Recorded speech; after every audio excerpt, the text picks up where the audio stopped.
తలను వదిలి తోకను పట్టిన కేసీఆర్.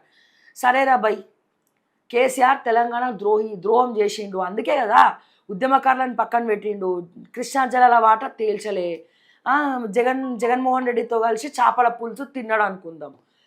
తిన్నాడు కాబట్టే తెలంగాణ ప్రజలు కేసీఆర్ని పక్కన పెట్టిండు, బీఆర్ఎస్ని గద్దదింపిరు, బీఆర్ఎస్ని ఓడగొట్టిరు, మీ 6 గ్యారెంటీలు నమ్మి కాంగ్రెస్ పార్టీని అధికారంలోకి తీసుకొచ్చిరు. మరి మీరేం చేస్తుర్రు అబ్బాయి?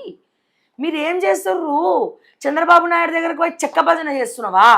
చంద్రబాబు నాయుడు కాళ్ళు పట్టుకుంటున్నావా? చంద్రబాబు నాయుడు ఏం చేస్తున్నావు నువ్వు? స్ట్రైట్ అవే క్వశ్చన్, ఏం చేస్తున్నావు నువ్వు?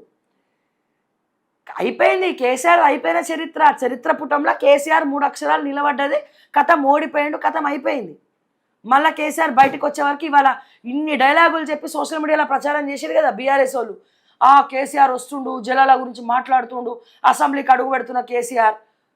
తొక్కల సోషల్ మీడియా డైలాగులకే పరిమితం. కేసీఆర్ వచ్చేదాకా నమ్మకం లేదు, వస్తాడా లేడా, అనర్గళంగా 2 గంటలు మాట్లాడతాడా లేడా, కృష్ణా జలాల గురించి అసెంబ్లీలో కూర్చొని కేసీఆర్ మాట్లాడితే అప్పుడు ఒక్కొక్కడు కూర్చొని పడితే తిక్క ఊరుతుంది. కానీ కేసీఆర్ రావాలి కదా, కేసీఆర్ రాడే, ఫామ్ హౌస్లోనే కూర్చుంటాడు. ఒక్కరోజు వచ్చి సంతకం పెట్టి పోయిండు. మరి వాళ్ళు వస్తారు, కేసీఆర్ వాళ్ళు వస్తే నిజంగా సంతోషపడతాం. నిజంగా నాకు తెలిసి కేసీఆర్ రాడు కాబట్టి ఫ్లోర్ లీడర్గా హరీష్ రావుని, సబితాంద్ర రెడ్డిని పెట్టిండు ఈ విషయం మీద. ఎంతసేపు గిదే వాళ్ళు చేసారు, 10 ఏళ్ళు ద్రోహం చేసిరు అనుకున్నాం.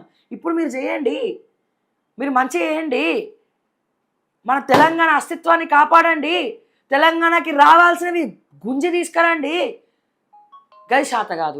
ఎన్ని రోజులు మాట్లాడతారండి? ఇంకా వాళ్ళు చేసిరు ఇట్లా 2 ఏళ్ళు అయిపోయినాయి. 3వ ఏటకు అడుగు పెట్టినావు.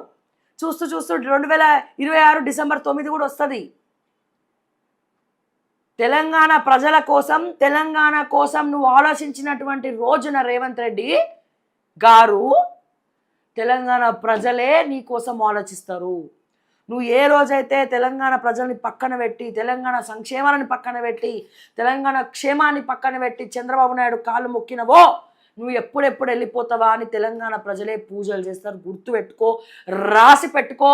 ఇంటెలిజెన్స్ చీఫ్ దయచేసి ఈ వార్తను డైరెక్ట్గా రేవంత్ రెడ్డికి చేర్చాలని చెప్పి మనస్ఫూర్తిగా కోరుకుంటున్నాను. అయిపోయిందిరా అబ్బాయి, వాళ్ళు మోసం చేసిరు కాబట్టి పక్కన పెట్టిరు, వాళ్ళు తెలంగాణ ప్రజలు ఓడగొట్టిండ్రు. ఇంకెన్ని రోజులు చెప్తావు అయిపోయిన చరిత్ర? 2 ఏళ్ళు అయింది, నువ్వేం చేస్తున్నావు? వాటా సంగతి తెలుసు.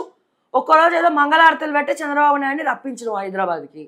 ఆ కృష్ణా జలాల గురించి హైదరాబాద్కు వస్తున్న చంద్రబాబు